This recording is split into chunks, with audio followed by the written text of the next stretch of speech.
आणि नवीन गेट तयार करण्याचे जे काय आज हे षडयंत्र दिसते हे आम्हाला जरा धोक्याचं पण वाटतं आणि धरणाला एक भीती आहे असं पण वाटतं.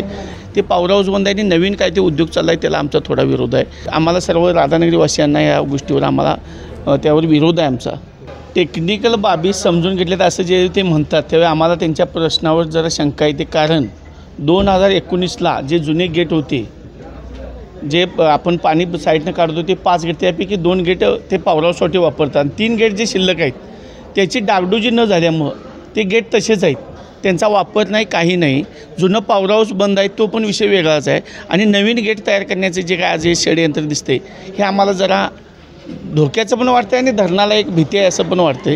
त्यामुळं जुन्या गोष्टी ज्या महाराजांनी निर्माण केलेल्या आहेत त्यांची प्रथमतः डागडुजी करावी. राजाराम महाराजांनी त्या काळात जे पॉवर हाऊस बांधलं त्याच्यासाठी गेली 10 ते 15 वर्ष आमची समिती लढते. ते पॉवर हाऊस चालू करा म्हणते. ते पॉवर हाऊस एवढं त्यावेळी त्यांनी कष्टातनं उभा केलेलं महाराजांची ठेवण जी आहे ते पॉवर हाऊस बंद आहे आणि नवीन काय ते उद्योग चालला आहे त्याला आमचा थोडा विरोध आहे.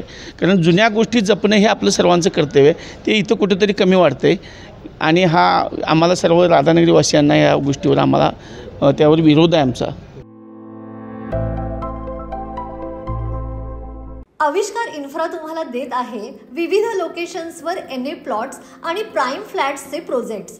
नंदिनी जाधव नगर, शांत निवांत कोल्हापुरात घर म्हणजेच नंदिनी जाधव नगर.